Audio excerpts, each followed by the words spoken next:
Hi guys, welcome back to my channel. My name is Valerie. If you're new, thank you for stopping by. If you're not new, thank you for clicking to watch another video. So, happy new year. First things first, happy new year guys. Welcome to 2020. If it's your first time seeing my face, you don't know who I am, you've never seen my face before, well, my name is Valerie. Be sure to subscribe, like the video, leave a comment. You can just say whatever you want. Keep it respectful. I will ask you to keep it respectful.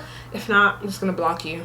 It's really not that deep. So I'm going to go straight into the video, and let's get it popping. So this video might be a little bit long because of the magnitude of the topic that I'm talking about, and I usually like to keep my videos 15 minutes and under, except for my college vlogs, which will be coming back next Saturday. And for my OG subscribers, people who have been watching me, I just want to say hey, what's up.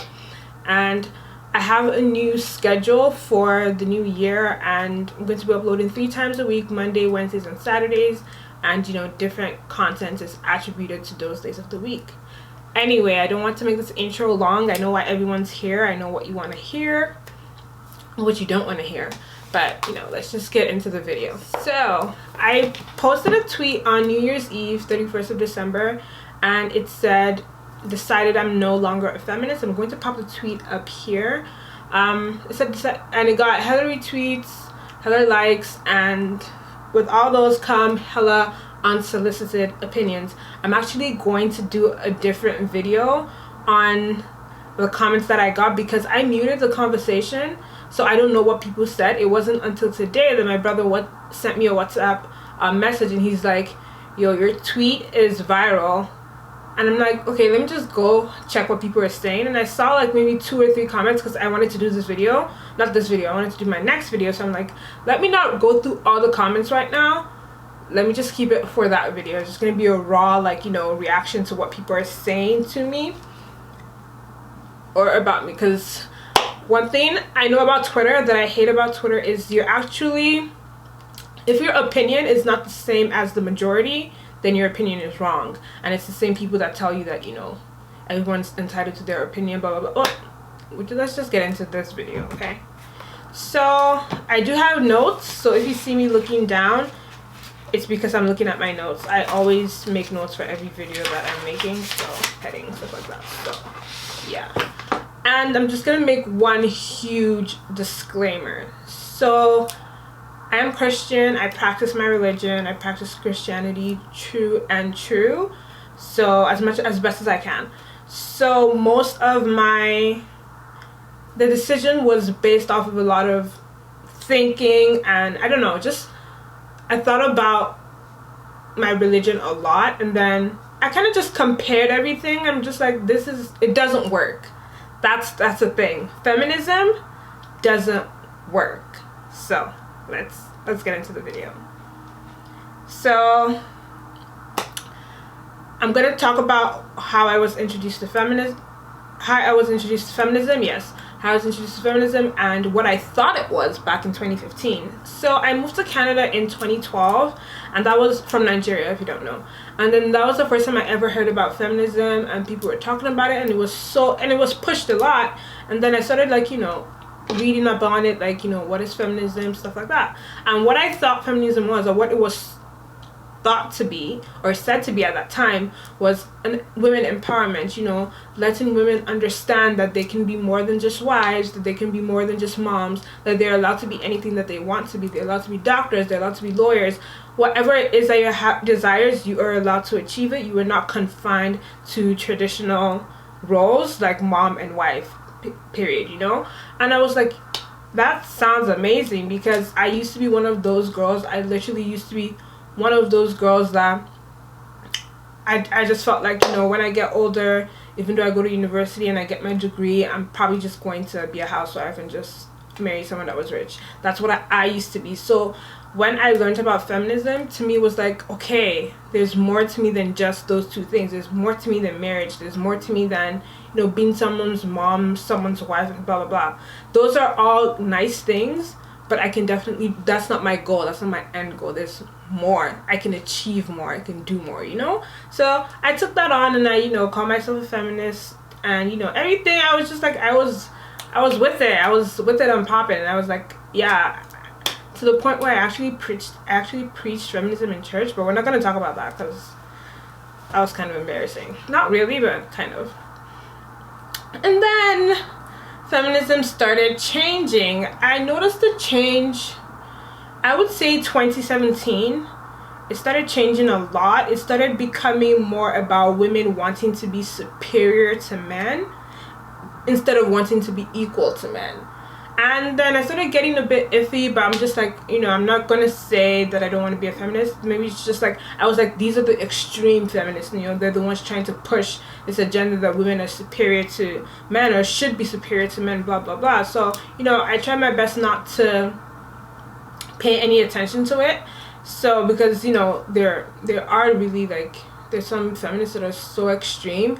Like, this one time I saw this tweet that had a picture of a Facebook post about some lady saying she's not going to wear a pad because a pad is blah, blah, blah. And I'm just like, okay, no.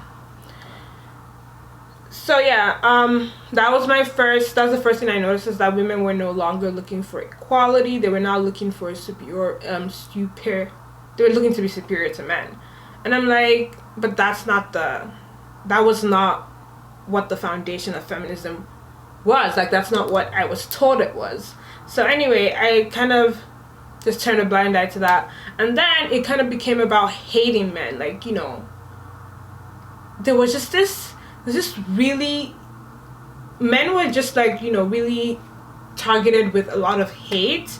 And I'm not saying that, you know, I don't know, I want to put this carefully. I don't want to say that, you know, there aren't bad men or there aren't evil men, or, you know, there aren't men that hate women, because there are. But I'm just saying that the hate that I saw online targeted towards men from feminists, it was just like, I don't know, it was just kind of ridiculous. It was also they were kind of trying to demean the role of a man as well. I noticed that a lot of feminists, they try to put up this persona about how men are most definitely not needed in society. We don't need you in families. We don't need you in the workplace. It's like, no, you need men.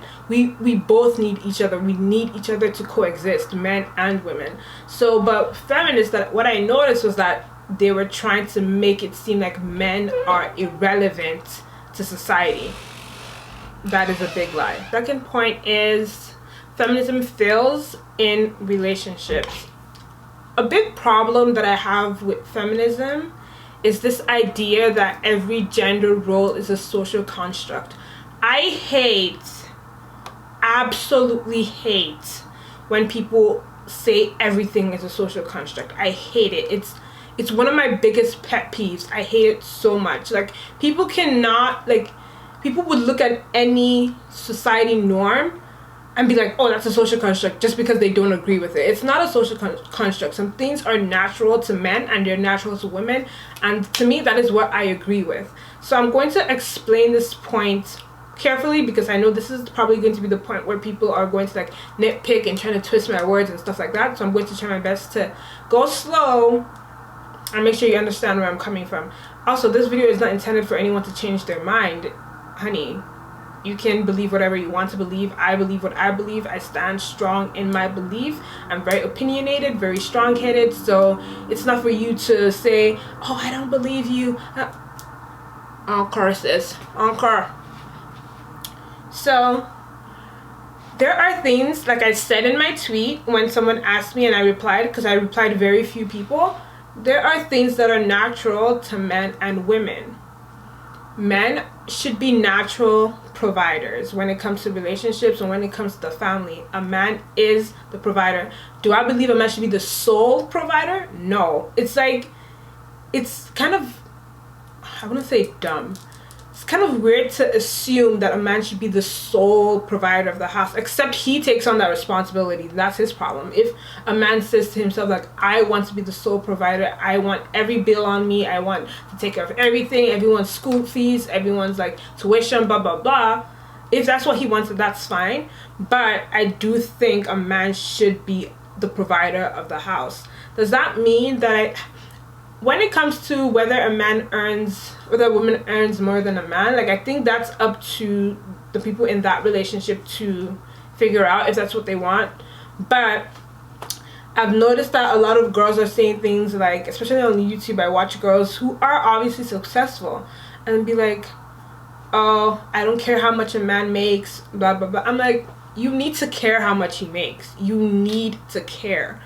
Having a man that can provide is very important, and not just providing like chicken change. He needs to be able to provide substantially. So you can't be like a successful YouTuber earning thousands of dollars a month and dating someone working retail or something like that. There's nothing wrong with working retail, but you need to go for someone who is at least meeting you halfway. You can't be making thousands of dollars and the person you're with is making minimum wage. He has to be a provider, and he has to be a substantial provider.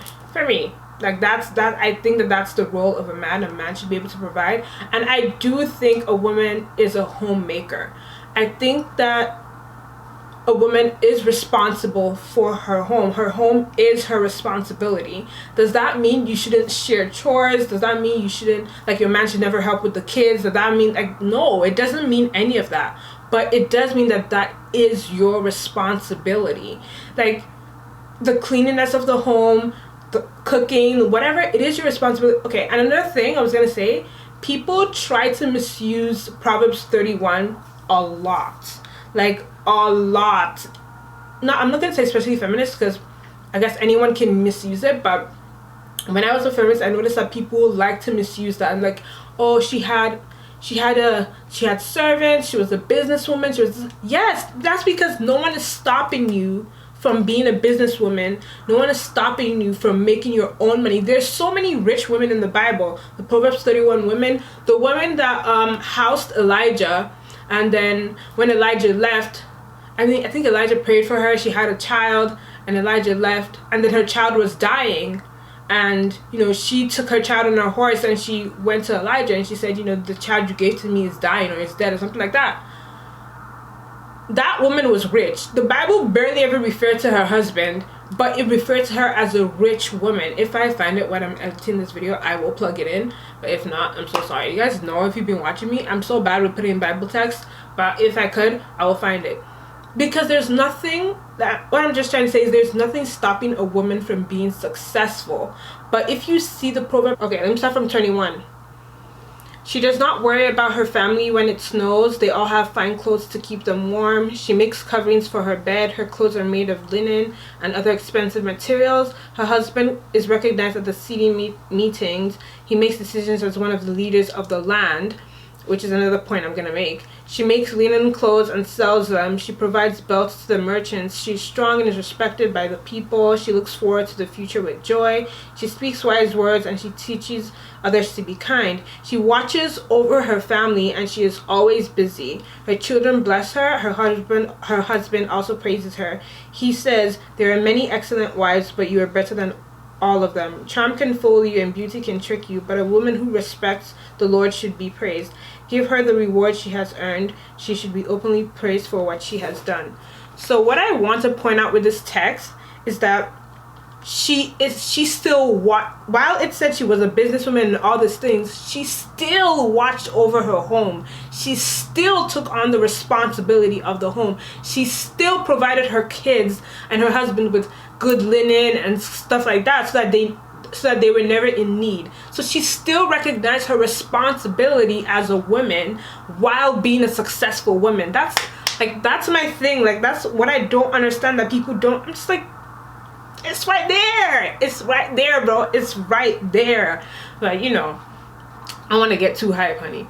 But that's just how I feel about that text. I feel like people try to make it seem like she wasn't, looking after her home. No, she was actively looking after her home while being a successful businesswoman. So yeah. And another thing, I think that men are leaders in relationships, to me. A man's role in a relationship is to lead the relationship. A woman cannot decide that she wants to take on the leadership role of a relationship, because that relationship will fall flat. when you have a male and a female in a relationship, and the female tries to take on the male role and he lets her, he becomes complacent. And I feel like the roles then become reversed. So you as the woman starts to do more, and the man, you know, starts to do less. He's so, like, you know, nonchalant about everything. He's kind of just like, you know, the thing that he's supposed to do, he doesn't do it. You can't force yourself to take on a role that was never meant for you. You will burn out, basically, even for men as well. I remember watching LFL, Live from Layfield. If you don't know them, I watch them. I love their video. And I think there was a video where someone asked, or I don't know if they asked, but someone asked, what would you, if you were earning more than your husband, or your husband didn't have a job, would you expect him to take on the household responsibilities since you're the provider? And, you know, I think Beverly said yes. Beverly said, of course you have to take on. And that's the thing, like, the roles shouldn't be switched. In my opinion, the roles shouldn't be switched. A man in the relationship should be a leader, and his responsibility is to be a provider. A woman's responsibility is her home, but that doesn't mean she can't be something other than a homemaker. That doesn't mean she can't be a businesswoman. That doesn't mean she can't be a successful woman. It's just that your home is your natural responsibility. That's what it is, cuz. What else? I think I've covered that. This video might actually be short. Oh no, that's 18 minutes. I thought it said 13 minutes this whole time.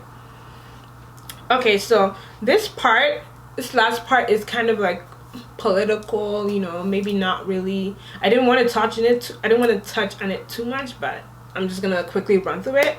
And it was like, I'm basically just saying that, no, this point is basically saying feminism was made by white women for white women, you know? Like, when I was so into feminism, I went to the library and I borrowed this book called The Feminism Bible, and I think it was written by Betty Friedan or something like that. So I went to the library, I borrowed this, it was huge, like that book is huge, bro.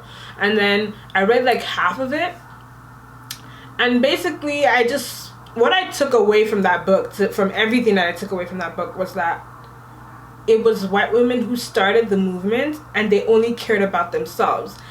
And you still see that today when it comes to fighting for pay gap. White women do not care about minority or ethnic white women having the same pay as them. White women care about them getting the same pay as white men.